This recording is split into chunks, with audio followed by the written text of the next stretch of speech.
अध्याय 11। ये हमें मौत के मुंह में धकेल रहा है। ली फैन, क्या ये सब मेरी गलती है? ब्रेकअप? क्या चू जुंगे, तुमने ऐसा कैसे किया? चू जुंगे, क्या तुम इस बूढ़े आदमी की देखभाल और कृपा का यही बदला चुकाते हो? चू जुंगे, तुम्हारी भयानक मौत हो। चू जुंगे, मैंने अपनी गलती मान ली है, फिर भी तुम ऐसे क्यों हो? मैं तुम्हारी मंगेतर बनने को तैयार हूँ, मैं तुम्हारे साथ अनंत काल तक रहने को तैयार हूँ। संप्रदाय के नेता लियू हेतियन और अन्य लोगों के चेहरे के भाव अचानक बदल गए, उनमें सदमा, क्रोध और भय का मिला जुला भाव था, जैसे जैसे वे एक के बाद एक बोलते गए। कृपा का पोषण करना, क्या आपकी दयालुता का मतलब मुझे अपना कुत्ता बनाना था? हमेशा के लिए, है ना? तुम्हें ली फैन के साथ एक बेताब प्रेमी जोड़ी बनकर रहना चाहिए। चू जुंगे ने शांत भाव से कहा। चू जुंगे, तुम ऐसा नहीं कर सकते। सब लोग घबरा गए। तुम जियो या मरो, इससे मुझे क्या लेना देना है? अब आप अपना प्रदर्शन शुरू कर सकते हैं। एल्डर चेन, चलिए चलते हैं। चू जुंगे ने शांत भाव से कहा। इसके साथ ही चू जुंगे और एल्डर चेन शून्य क्षेत्र को चीरते हुए सीधे दानव गुफा से निकल गए और वहां केवल लियू यानेर और अन्य लोगों को निराशा से भरे पहले से ही पीले पड़े चेहरों के साथ छोड़ दिया। दानव गुफा की रक्षा करो। संप्रदाय का सबसे अनमोल खजाना बुरी तरह क्षतिग्रस्त हो गया था और वे स्वयं भी गंभीर रूप से घायल हो गए थे। वे दानव गुफा की रक्षा कैसे कर सकते थे और दशकों से क्रोध सता रहे याओ वंश का सामना कैसे कर सकते थे? चू जुंगे, ये तो उन्हें मौत के घाट उतारने के लिए था, ये तो उनकी मौत की कामना करने के लिए था, ये तो उन्हें एक ऐसे अंत तक धकेलने के लिए था जहां से निकलना नामुमकिन हो। Dot dot dot dot dot dot dot dot dot. Star river sect के ऊपर चूजुंगे और एल्डर चेन की आकृतियां अचानक प्रकट हुईं। नीचे स्टार रिवर सेक्ट के भीतर शिष्यों के आने जाने को देखते हुए चूजुंगे का भाव उदासीन था और उसकी आंखें ठंडी थीं। निर्दोषों को नुकसान पहुंचाना, माफ कीजिए, उनकी डिक्शनरी में वे 4 शब्द मौजूद नहीं थे। चूंकि उन्हें स्टार रिवर सेक्ट के व्यवहार से खुशी मिलती थी और चूंकि वे मूल रचना में भी ऐसे लोग थे जो उनके पूर्ववर्ती को नीचा देखते थे और लगातार उनका उपहास करते थे और उनसे दुश्मनी रखते थे, इसलिए वे मृत्यु के पात्र थे। न केवल वे, बल्कि स्टार रिवर सेक्ट के प्रभाव क्षेत्र में रहने वाले आम लोग भी वैसे ही थे। क्या निर्मम और बेरहम? मैं चू जुंगे, मैं एक खलनायक हूँ। अगर मैं निर्मम और बेरहम नहीं हूँ तो क्या मैं फिर भी खलनायक हो सकता हूँ? बेशक, केवल निम्न स्तर के खलनायकों से ही सभी नफरत करते हैं, जबकि उच्च स्तर के खलनायक। चू जुंगे के होंठों के कोने पर हल्की सी मुस्कान आ गई। उसने एल्डर चेन की ओर देखा और निर्देश दिया, एल्डर चेन, बाद में स्टार रिवर सेक्ट में एक रास्ता बना दीजिए ताकि ली फैन भाग सके। स्टार रिवर संप्रदाय घृणास्पद था, लेकिन सबसे घृणित और निंदनीय कौन था? निस्संदेह ये नायक ली फैन ही था, जो बाहरी तौर पर ईमानदार दिखता था लेकिन वास्तव में स्वार्थी था। नायक होने के नाते उसे स्वाभाविक रूप से नायक जैसा ही व्यवहार मिलना था। उसकी नायक वाली छवि और सारे लाभ पूरी तरह निचोड़ लिए जाने चाहिए थे, तभी उसे मरने की अनुमति दी जा सकती थी। क्या उनके पूर्ववर्ती को खलनायक बनने के लिए मजबूर किया गया था? फिर नायक को ही खलनायक बना दो। एक प्रतिष्ठित भाग्यवान पुत्र का खलनायक बनना, यह बहुत ही दिलचस्प होगा। जी हाँ, युवा प्रभु, एल्डर चेन ने विनम्रतापूर्वक कहा। बड़े भतीजे, क्या अब तुम खाली हो? अगर तुम खाली हो तो तुम्हारे तीसरे चाचा तुम्हें तुम्हारे अतीत के बारे में और ये बताएंगे कि तुम्हारा परिवार अब तुम्हें ढूंढने क्यों आया है।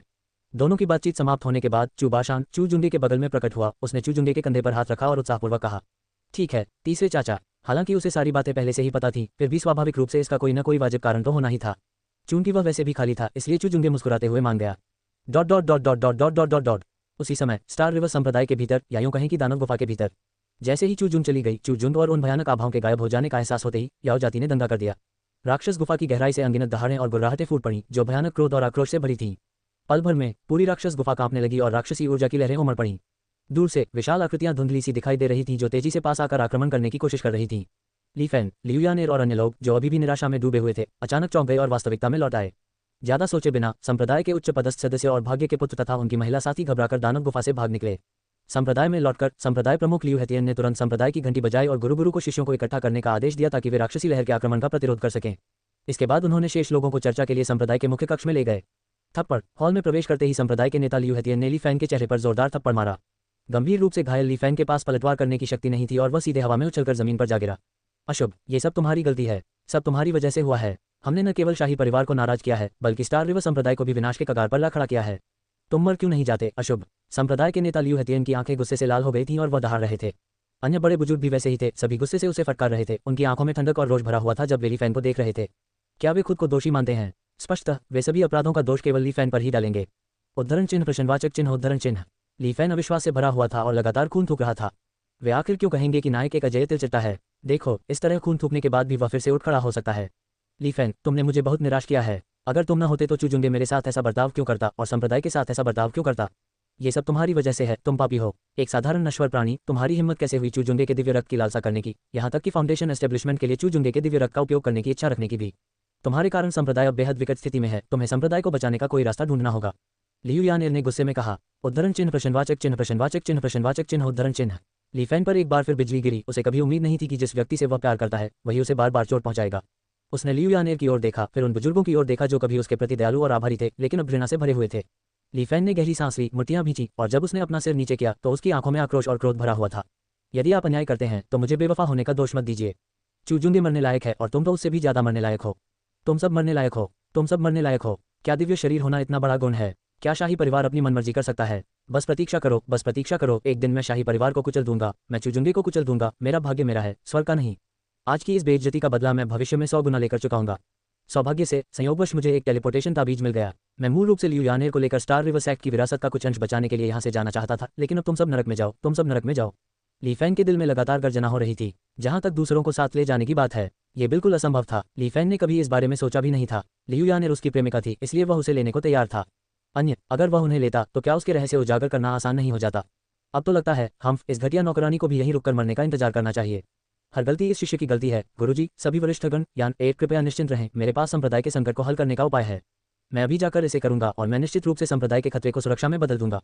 अपने दिल में उदासी, क्रोध और हताशा लिए ली फैंग घबराए हुए चेहरे के साथ घुटनों के बल बैठ गया और जल्दी से बोला, बस प्रतीक्षा करो, जैसे ही मैं इस महल से निकलूंगा मैं छिपकर देखूंगा कि तुम सब कैसे मरते हो। ली फैंग ने द्वेष से भरे मन से मन ये प्रतिज्ञा की। किस बात का इंतजार कर रहे हो, जाओ। संप्रदाय के नेता लियू हेतियन की क्रोधित दहाड़ के बीच ली फैंग डर से कांपते हुए उठी और जल्दी से चली गई। Dot dot dot dot dot dot dot dot dot ding. नियति के पुत्र और उनकी पूर्व सहयोगी नियति की महिला पुत्र ने अपने संबंध पूरी तरह तोड़ दिए हैं। भाग्य अंक निर्णायक प्रहार। मेजबान को 10,000 भाग्य अंक प्राप्त करने के लिए बधाई। अध्याय 12, खूनी अतीत, दिव्य हथियार। शाही परिवार की विरासत, पापी, सब खत्म। डिंग। नियति के पुत्र और उनके शुरुआती सहायकों के साथ साथ नियति की महिला प्रमुख ने भी अपने संबंध पूरी तरह तोड़ दिए हैं। भाग्य अंक निर्णायक रूप से सफल रहे। मेजबान को 10,000 भाग्य अंक प्राप्त करने के लिए बधाई। बादलों के ऊपर सिस्टम का प्रॉम्प्ट चू जुंगे के दिमाग में गूंज उठा और चूबाशान का वर्णन पहले ही समाप्त हो चुका था। पूरी कहानी असल में बहुत सरल और बहुत ही नाटकीय थी। दशकों पहले चू जुंगे के जन्म के कुछ ही समय बाद चू कबीले पर हमला हुआ था। चू जुंगे की सुरक्षा सुनिश्चित करने के लिए चू जुंगे के माता पिता, जो अब चू कबीले के मुखिया हैं, ने चू जुंगे को पहले कहीं दूर भेज दिया। उन्होंने अच्छी तरह से योजना बनाई थी। उनका इरादा बाहरी दुश्मनों से निपटने के बाद चू जुंगे को ढूंढना था। परिणाम स्वरूप चू जुंगे को संप्रदाय के नेता लियू हेतियन, जो कि स्टार रिवर संप्रदाय के प्रमुख थे, द्वारा ले जाया गया और स्वाभाविक रूप से उनका पता नहीं लगाया जा सका। अगर सिर्फ यही बात होती तो ठीक होता, वे इसे स्वर्गीय मार्ग के माध्यम से जान सकते थे। लेकिन समस्या वहीं मौजूद थी। संप्रदाय के नेता लियू हेतियन ने चू जुंगे को एक उपकरण के रूप में इस्तेमाल करने के लिए अपने साथ ले लिया था, इसलिए चू जुंगे हमेशा दानव गुफा में ही रहती थी। एक छोटी सी दुनिया में स्थित होने के कारण जहां स्वर्गीय मार्ग स्पष्ट है और साथ ही चू जुंगे की वंश परंपरा अभी तक जागृत नहीं हुई है, चू जुंगे के माता पिता उसे ढूंढ नहीं पाए। कुछ समय पहले ही चू जुंगे ने अपनी वंश परंपरा को सक्रिय किया और चू कबीले ने तुरंत इसे भांप लिया। चूंकि चू जुंगे के माता पिता अभी तक एकांतवास से बाहर नहीं आए थे, इसलिए चू जुंगे के पिता के तीसरे भाई चू बाशान ने तुरंत एक टीम का नेतृत्व करने के लिए स्वेच्छा से आगे आने की पेशकश की। अति नाटकीय। स्वाभाविक रूप से ये बेहद नाटकीय था, उस तरह का कथानक जो केवल उपन्यासों में ही पाया जाता है। क्या यह मूल रूप से एक घटिया लेखक द्वारा लिखा गया एक बेवकूफ़ी भरा, सुखद एहसास दिलाने वाला जुबान हुआ उपन्यास था? ओह, तो कोई बात नहीं, फिर तो ये बहुत ही उचित है। भतीजे, ऐसा नहीं है कि हमने तुम्हें ढूंढा नहीं, बात बस इतनी है कि बाहरी दुश्मन हम पर नजर रखे हुए थे और हमने ज्यादा शोर मचाने की हिम्मत नहीं की, ताकि हमारे दुश्मन पता न लगा लें और तुम्हारे पीछे भी न पड़ जाएं। मेरी भाभी, तुम्हारी माँ, हर दिन आंसुओं से अपना चेहरा धोती है। तुम्हें खोने के पछतावे में वह लगातार डूबी रहती है। अपना ध्यान भटकाने के लिए बिग ब्रदर और सिस्टर इन लॉ पूरे दिन एकांत में रहे हैं।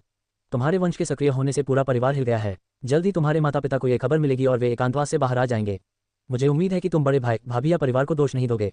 चूबाशान ने माफी मांगते हुए कहा। तीसरे चाचा, मैं समझता हूँ, मैं उन्हें कैसे दोष दे सकता हूँ। चू जुंगे हंस पड़ी। ये सर्वविदित है कि नायक परिवारों में हमेशा आंतरिक कलह और उपहास व्याप्त रहता है, जबकि खलनायक परिवार एकजुट और अपने सदस्यों की रक्षा करने वाले होते हैं।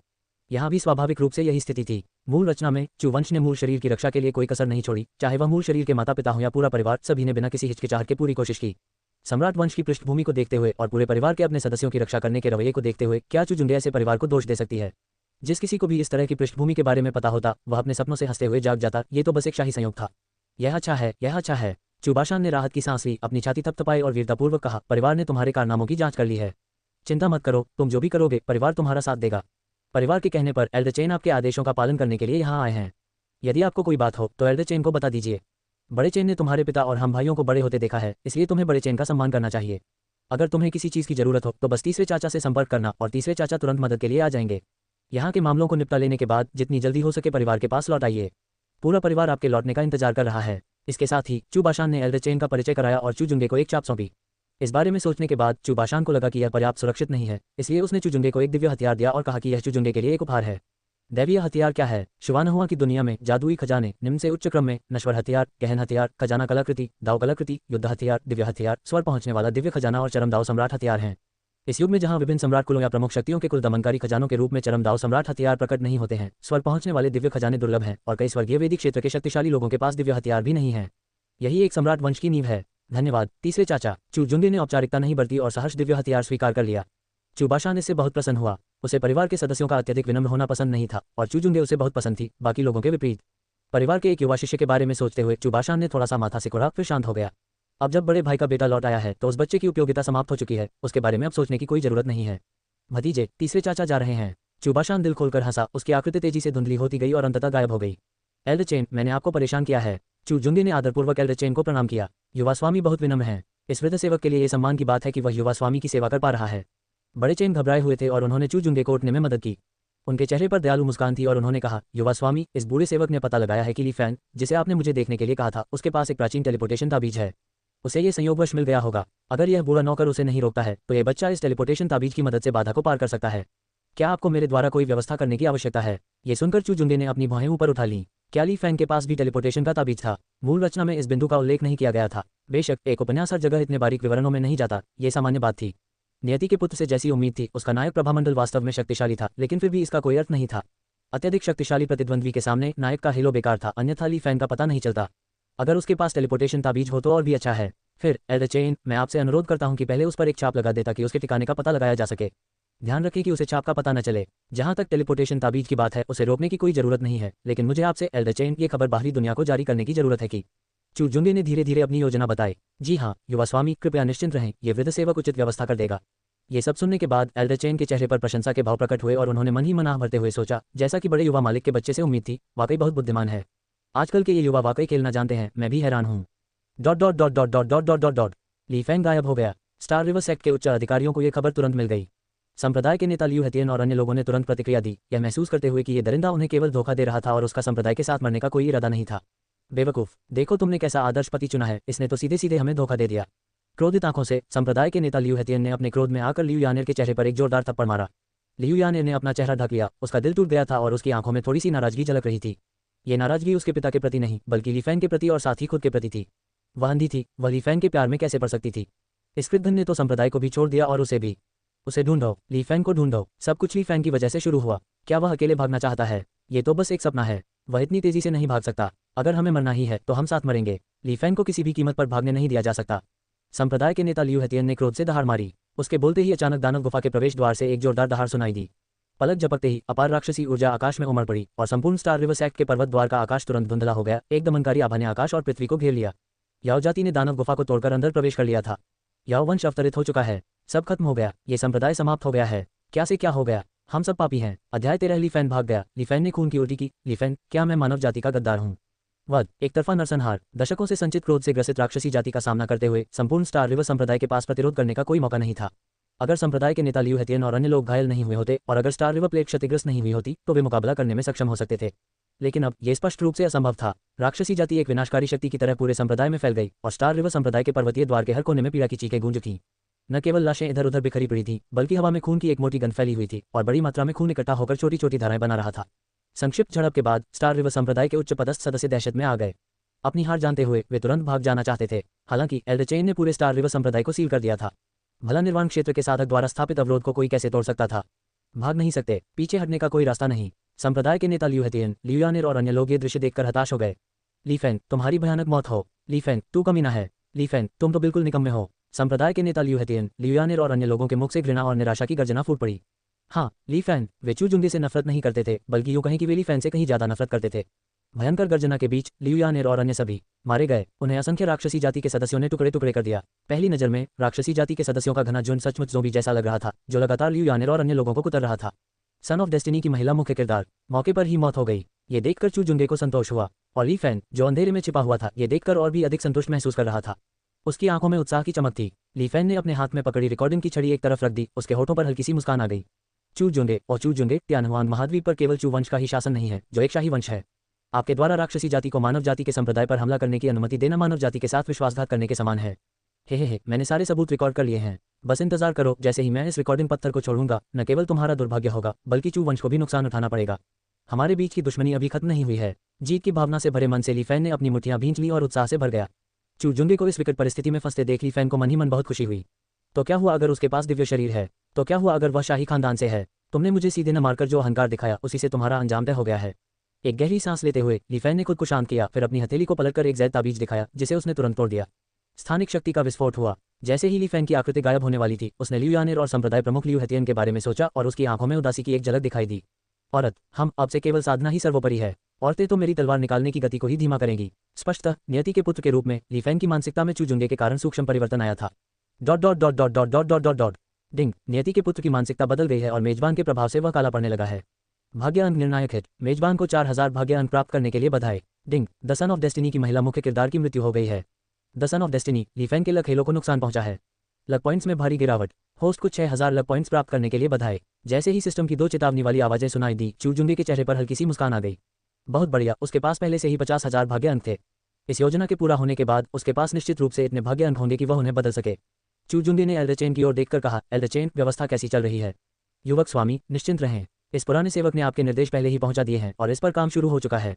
ये कहते हुए एल्डर चेन ने सोच समझकर उंगली से इशारा करते हुए एक दृश्य दिखाया। ये ली फैन की तरफ से लिया गया दृश्य है। युवा स्वामी, कृपया इसे देखें। चू जुंगे ने उसे धन्यवाद दिया, फिर मन ही मन सोचते हुए सिस्टम मॉल खोला। अपने द्वारा चुनी गई वस्तुओं और ली फैन की वर्तमान स्थिति को देखकर चू जुंगे के चेहरे पर गहरी मुस्कान आ गई। Dot dot dot dot dot dot dot dot dot अत्यंत दानव रक्त आधार स्थापना विधि, एक गुप्त विधि जो मूल गठन क्षेत्र के शिखर पर प्रयोग की जा सकती है। ये दानव जाति के सार रक्त को परिष्कृत करके अपने मूल को संघनित करती है और इसे स्वयं में एकीकृत करके व्यक्ति के सार ची और आत्मा को चरम सीमा तक रूपांतरित किया जा सकता है, जिससे दाव की प्राप्ति होती है। इस विधि से अपनी नींव मजबूत करने से पारलौकिक लोक में प्रवेश करने पर व्यक्ति का उद्गम पारलौकिक लोक से 100 गुना अधिक हो जाता है। नश्वर शरीर त्यागने से प्राप्त होने वाला अभिषेक और प्रवर्धन और भी अधिक भयावह होगा। यह मूल निर्माण लोक और पारलौकिक लोक के बीच सबसे शक्तिशाली गुप्त विधि है। एक्सचेंज के लिए लक पॉइंट्स की आवश्यकता है 100,000। Dot dot dot dot dot dot dot dot dot राक्षसी जाति को उन्हीं के तरीकों से उनके खिलाफ इस्तेमाल करने के लिए छोड़ देना एक बात थी। नियति के पुत्र को खलनायक बनाना दूसरी बात थी। इस पद्धति को विकसित करना तीसरी बात थी। चू जुंगे पहले ही देख चुकी थी कि कोर फॉर्मेशन क्षेत्र के शिखर पर साधना करने के लिए ये सबसे उपयुक्त गुप्त विधि थी। यदि वह इस गुप्त विधि को अपना लेता तो चू जुंगे की पहले से ही अत्यंत गहन नींव और भी अधिक शक्तिशाली हो जाती। जब वह पारलौकिक क्षेत्र में प्रवेश करता तो चू जुंगे कल्पना भी नहीं कर सकता था कि उसकी नींव कितनी अधिक मजबूत हो जाएगी। सब कुछ कुचल देना, सब कुछ तहस नहस कर दिया। पुनर्जन्म लेने के बाद चू जुंगे को चुनौती भरे और उलटफेर वाले खेलों में कोई दिलचस्पी नहीं थी। दुश्मनों का सामना करना और पूरी ताकत लगा देना या अत्यधिक कठिनाई के साथ अपने स्तर से ऊपर के स्तर से लड़ना, ये सब उसे पसंद नहीं था। अगर वह खेलने वाला होता तो वह एक तरफा खेल खेलता। शो शुरू होता है। Dot dot dot dot dot dot dot dot dot दूसरी ओर ली फैन के टेलीपोर्ट होने के बाद उसने अपने आसपास के वातावरण को देखकर तुरंत यह निर्धारित किया कि वह स्टार रिवर सेक्ट के पर्वतीय द्वार से 100 मील दूर है। रिकॉर्डिंग स्टोन निकालते ही ली फैन के चेहरे पर उत्साह की झलक दिखाई दी। खबर फैलाने के लिए पास के गांवों की ओर जाने ही वाला था कि अचानक उसकी नजर किसी चीज पर पड़ी और उसने तेजी से उस पर्वत श्रृंखला की ओर देखा जहां स्टार रिवर सेक्ट स्थित था। राक्षसी ऊर्जा आकाश की ओर उड़ान भर रही है और इसमें राक्षसी जाति की दहाड़ें भी शामिल थीं। कुछ ही पलों में आकाश और पृथ्वी को ढांकते हुए राक्षसी जाति के असंख्य सदस्य पर्वत श्रृंखला से या तो जमीन से या आकाश से बाहर निकल आए।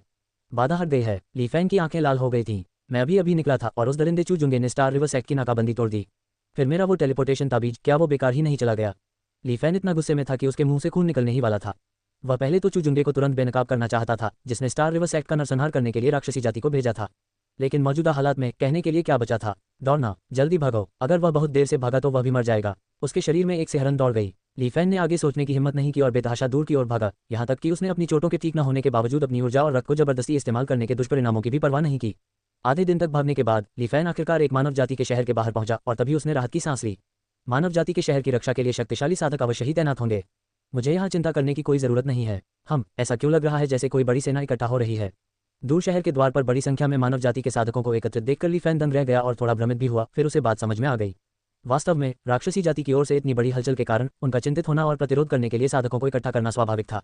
कितने लोग? ली फैन की आंखें चमक उठीं। क्या ये शानदार नहीं है? तुरंत ही ली फैन अधीरता से दौड़कर वहां पहुंच गया। ली फैन के कुछ बोलने से पहले ही कुछ साधकों ने उसकी शक्ल देखकर पहले तो अविश्वास जताया, फिर तुरंत ही क्रोध से भर गए और उनकी आंखों में ठंडे मन से हत्या करने का इरादा झलक रहा था। यह आप है? तुम मानव जाति के गद्दार हो? अरे वाह, तुम सच में हमारे सामने आने की हिम्मत करते हो।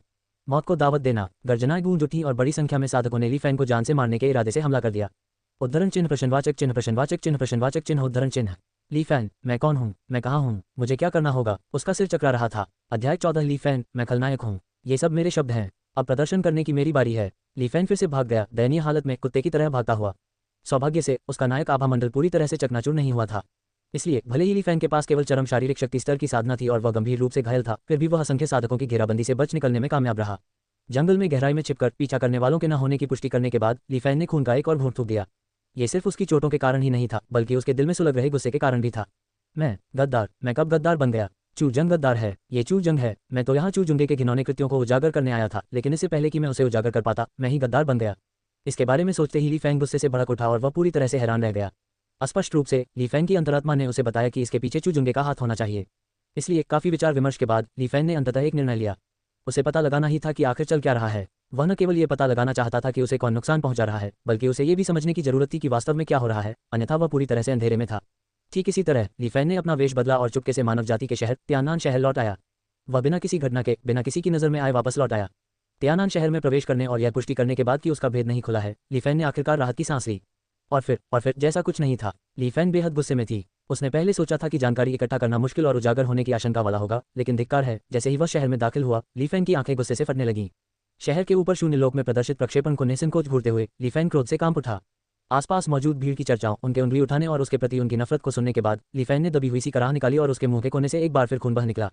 वह एक जानवर है, वह एक जानवर है, चू जुंगे एक जानवर है। उसने तो नाटक भी किया, क्या वो इंसान भी है? वो तो बस एक दरिंदा है। ली फैन मन ही मन दहाड़ा, उसकी आंखें क्रोध से लाल हो गईं। हाँ, इसे नकली बनाया, या यूं कहें कि इसे गढ़ा। शून्य लोक में प्रदर्शित दृश्य में यही दिखाया गया कि कैसे उसने याओ जाति को दानव गुफा से मुक्त किया और कैसे उसने याओ जाति को तारा नदी संप्रदाय का नरसंहार करने की अनुमति दी। इसमें याओ जाति द्वारा तारा नदी संप्रदाय के नरसंहार के दौरान उसके घमंडी और तिरस्कारपूर्ण चेहरे को भी दिखाया गया और उसके चेहरे के भावों को जूम करके भी दिखाया गया। उसका घमंडी और उपहासपूर्ण भाव सही था। उस समय उसे वास्तव में संतुष्टि का अनुभव हो रहा था, इसलिए उसके चेहरे पर ऐसा भाव था। हालांकि ये बात सच होने के अलावा बाकी सब कुछ झूठ था। याओ जाति को चू जुंगे ने मुक्त कराया था और संप्रदाय के उन बुरे लोगों को भी चू जुंगे ने बुरी तरह घायल कर दिया था। आखिर ये सब उसी के हाथ में कैसे आ गया? धिक्कार है, क्या मैं बलि का बकरा बन गया हूँ? उसने अपने आसपास के लोगों को ये कहते हुए सुना कि इन रिकॉर्डिंग पत्थरों की सामग्री पहले ही आसपास के प्रमुख शहरों में फैल चुकी है और अभी भी तेजी से फैल रही है और उसे निर्विवाद रूप से मानव जाति का गद्दार घोषित कर दिया गया है। एक पल के लिए ली फैन के दिमाग में ऑक्सीजन की कमी हो गई और उसे चक्कर आने लगे। वह लड़खड़ाया और लगभग गिर ही गया। उसे ऐसा लगा जैसे उसका भविष्य पूरी तरह से अंधकार में हो गया हो। वह एक पल के विचार से ही समझ गया था कि खबर इतनी तेजी से फैलने और उसमें मनगढ़ंत बातें शामिल होने के लिए चू वंश को ही इसे पीछे से बढ़ावा देना होगा। और क्या वह अकेले केवल अपने हाथ में रिकॉर्डिंग स्टोन लेकर जनमत को पलट सकता था? इसमें कोई शक नहीं कि ली फैन बेवकूफ़ नहीं था, उसे सब पता था। इसमें कोई हैरानी नहीं कि मुझे आश्चर्य हुआ कि मैं इतनी आसानी से कैसे बच निकला। इसमें कोई हैरानी नहीं कि मुझे आश्चर्य हुआ कि चू जुंगे ने मुझे मौके पर ही क्यों नहीं पकड़ा। तो चू जुंगे मुझे बलि का बकरा बनाना चाहता था, वह मुझे मानव जाति का गद्दार बनाना चाहता था। ली फैन गुस्से से कांप रहा था, खासकर जब उसने सुना कि कोई उस पर याओ वंश का सदस्य होने का संदेह जता रहा है। तो ली फैन के मुंह से एक दबी हुई कराह निकली और उसके मुंह के कोने से फिर से काफी खून बहने लगा। दर्द, बहुत दर्द, इतना तीव्र दर्द कि वह सांस भी नहीं ले पा रहा था। क्या चू जुंगे ने उसकी खुद की योजना का पूरी तरह से उसी के खिलाफ इस्तेमाल किया था? ली फैन की आंखें खून से लाल थीं, जिनमें लाल धारियां दिखाई दे रही थीं। हाँ, एक योजना, यही तो ली फैन की योजना थी। जिस दिन ली फैन ने स्टार रिवर सेक्ट में प्रवेश किया, उसी दिन उसने चू जुंगे का नाम सुना और उसे पता चला कि अनगिनत सेक्ट शिष्य चू जुंगे के प्रति कितना आदर रखते हैं। उस क्षण से ली फैन को चू जुंगे से ईर्ष्या होने लगी। उसे इस बात से ईर्ष्या थी कि चू जुंगे के पास एक दानव शरीर था, जबकि उसके पास केवल एक नश्वर शरीर था, और उसे इस बात से भी ईर्ष्या थी कि चू जुंगे इतने उच्च पद पर थी। इस प्रकार ली फैन ने धीरे धीरे आग को हवा दी और कलह के बीज बोए, जिसके परिणामस्वरूप अंततः चू जुंगे सार्वजनिक तिरस्कार का निशाना बन गई। शुरू में ली फैन ने पूरी योजना बना ली थी। वह सबसे पहले चू जुंगे के रक्त का सार निकालेगा। एक बार जब वह चू जुंगे को कमजोर करने के लिए पर्याप्त रक्त निकाल लेगा, तो वह न केवल चू जुंगे के रक्त का उपयोग स्वयं को मजबूत करने के लिए कर सकेगा, बल्कि चू जुंगे को दानव गुफा की रखवाली करने से रोकने का अवसर भी पा सकेगा, यानी दोनों पक्षों के लिए फायदेमंद स्थिति। और जब तक चू जुंगे दानव गुफा की रक्षा करने में असमर्थ था, बाकी सब कुछ तो स्पष्ट ही था। इस तरह वह एक महान नायक बन सकता था, अपने लिए गति बना सकता था और स्टार रिवर सेक्ट को एक पवित्र भूमि में साधना करने के लिए एक सीढ़ी के रूप में उपयोग कर सकता था। और अब सब कुछ चला गया। न केवल उनकी योजना विफल हो गई, बल्कि वे जनता की आलोचना का निशाना भी बन गए। ली फैन को सबसे ज्यादा गुस्सा इस बात पर आया कि चू जुंगे, इस दरिंदे ने उसकी सारी योजनाएं इस्तेमाल कर लीं। उसके सारे विचार इस्तेमाल कर लिए। अगर परिस्थिति अनुचित न होती तो ली फैन जोर से चिल्लाना चाहता, चू जुंगे, तुमने जो कुछ भी कहा वह सब मेरा डायलॉग था, तुमने जो कुछ भी इस्तेमाल किया वह सब मेरी स्क्रिप्ट थी। चू जुंगे, तुम्हारे और मेरे बीच का झगड़ा कभी सुलझने वाला नहीं है। अगर मैंने इसका बदला नहीं लिया तो मैं ली फैन इंसान कहलाने के लायक नहीं हूँ। क्या कोई दिव्य शरीर महान है? क्या कोई शाही वंश महान है? क्या आपको लगता है कि आप सब कुछ नियंत्रित करते हैं? क्या आपको लगता है कि आप सब कुछ अपने हिसाब से चलाते हैं? बस इंतजार करो, बस इंतजार करो। तुम्हारे और मेरे बीच की शिकायतें अभी खत्म नहीं हुई हैं, बिल्कुल खत्म नहीं हुई हैं। एक दिन मैं तुम्हें बादलों से नीचे कुचल दूंगा और तुम्हें एक मरे हुए कुत्ते में बदल दूंगा, तुम्हें कचरे के टुकड़े में बदल दूंगा। ली फैन लगातार अपने दिल में दहाड़ रहा था और चिल्ला रहा था। उसने अपनी मुट्ठियां इतनी कसकर भींची हुई थीं कि उसकी हथेलियों से खून की बूंदें टपक रही थीं। मेरे पास अभी भी मौका है, अभी भी मौका है। ये लोग याओ जाति को रोकने के लिए स्टार रिवर सेक्ट के आसपास जा रहे हैं। स्टार रिवर सेक्ट ने अभी बहुत सारे लोगों को इकट्ठा किया होगा। अगर मैं अनगिनत गवाहों के सामने चू जुंगे की साजिश का पर्दाफाश कर दूं तो बाजी पलटने का अभी भी मौका होगा।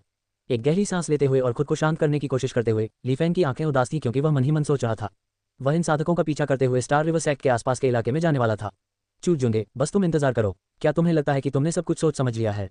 मैं तुम्हें इसका खामियाजा जरूर भुगतने पर मजबूर करूंगा। Dot dot dot dot dot dot dot dot dot ding. आपकी धूर्त चालों के कारण भाग्य के पुत्र को मेजबान ने अपने वश में कर लिया, जिससे नायक का भाग्य डगमगा गया। भाग्य अंक में निर्णायक सफलता। मेजबान को 3000 भाग्य अंक प्राप्त करने पर बधाई। डिंग। होस्ट की चालों के कारण नियति का पुत्र जनता की निंदा का निशाना बन गया। नियति के पुत्र के नायक खेलों पर असर पड़ा। भाग्य अंक में जबरदस्त सफलता।